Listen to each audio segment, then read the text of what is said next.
Hello and welcome to lesson number 9 in Unit 2B, Quadratic Functions, Forms and Transformations in our grade 11 University College math class.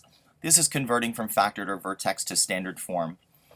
So in this part B of Unit 2, we've been looking at forms of quadratics. We've looked at the 3 different forms: vertex form, which we looked at extensively in Unit 2A. We've spent some time working with factored form and standard form. In graphing them, what we came to realize was that having things in vertex form is really helpful, especially when you're graphing. However, there are going to be times when you are going to want to go from either factored or vertex form back to standard form for its particular pieces of information. We're going to start with just a little review of completing the square, which takes us from standard form to vertex form. Let's just jump right in with that. So if we have y equals x squared minus 12x plus 9, in order to complete the square, what we want to do is sort of add something in here, kind of push the 9 out of the way, and kind of make a perfect square, which is at the heart of vertex form. Because we have a coefficient of 1 out in front of our quadratic term, we don't need to common factor anything out. What we need to do is add something to create a perfect square, which we can then factor. We need to then subtract that same amount. What that does is that keeps the equation balanced, and there's our plus 9 hanging out. So in order to figure out what value we're going to put in here to make a perfect square, we're going to take our b value. Well, let's go a little farther away. Let's go over here. So we're going to take our negative 12. We're going to divide it by 2, and we are going to square it, and that will tell us what needs to go in that spot, the thing that we're going to add to this equation in order to create a perfect square. So that's going to give us negative 6, which we're going to square, which is going to give us 36. No problem at all. So we are going to add 36, we're going to subtract 36, and again, I know I said this a lot in the last lesson, but just remember that this plus 36 we added to create this perfect square trinomial. This second subtraction of 36 is in order to keep the equation balanced. So now we're at a point where we need to factor our perfect square trinomial that we've built and then simplify the constant terms. So let's jump in with that. Oops, let's get this blue here. So we've got y equals, and we're going to be making a perfect square trinomial starting with an x.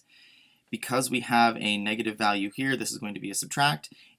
And if we look over here, recall that this value here, half of the b value, is the value that goes into our bracket. And now we need to, we need to just simplify what we have over here. We have negative 36 and we have positive 9. That's going to give us minus 27. So our vertex then will be the opposite of how it appears in the brackets and the k value taken at face value. Our direction of opening is going to be up based on a positive a value, and our plot pattern will be 1, 4, 9 times whatever our a value is. Our a value is 1, so that means we go out 1, up 1, out 2, up 4, out 3, up 9. So that is completing the square. We did that in the last lesson extensively, but how do we get back? If I were to give you something in vertex form, how do we then get back to standard form? The answer is just to expand it out. We're going to multiply this thing out because the idea is that in standard form there are no brackets. Everything is sort of laid out bare for you to see. So let's do some expansion here. I'm going to do a rewrite step because, as you recall, yx minus 6 squared is the same as writing x minus 6 times x minus 6. And there's our minus 27. We're now going to expand this out by doing x times x, which is x squared, minus 6x, and plus 36. And there's our original minus 27. We're now going to gather together the terms that are alike, and we have 2 sets. We have the x terms and we have the constant terms. So gathering together the x terms, we have minus 12x, and gathering together plus 36 and minus 27, that's going to give us plus 9.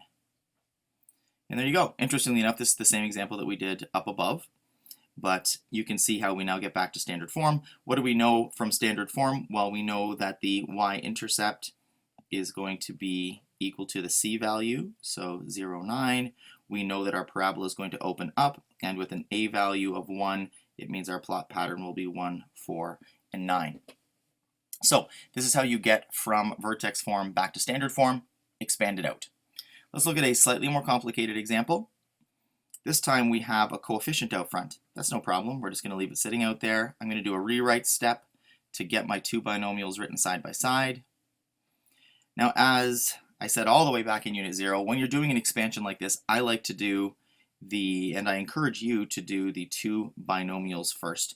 The reason being that if you distribute the 3 into the first bracket, some people tend to forget that that first term also needs to be multiplied by the second binomial.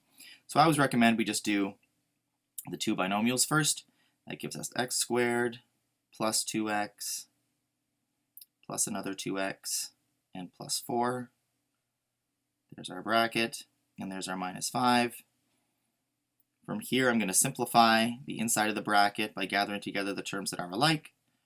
That's x squared plus 4x plus 4, and then our minus 5.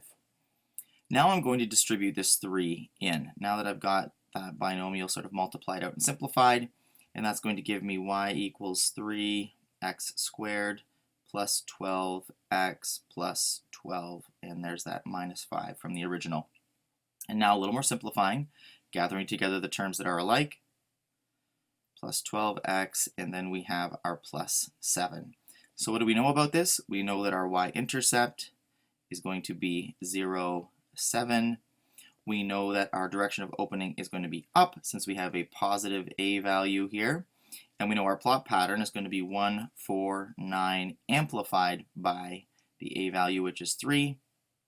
So instead of going out 1 and up 1, we go out 1 and up 3, out 2 and up 12, and up 3, out 3 and up 27. So that's the information that we have from this particular form. The next part is to consider, so this was vertex form to standard form. How do we get from factored form to standard form? That's a good question. We're going to tackle this in part 2 of this video, so we'll see you in part 2.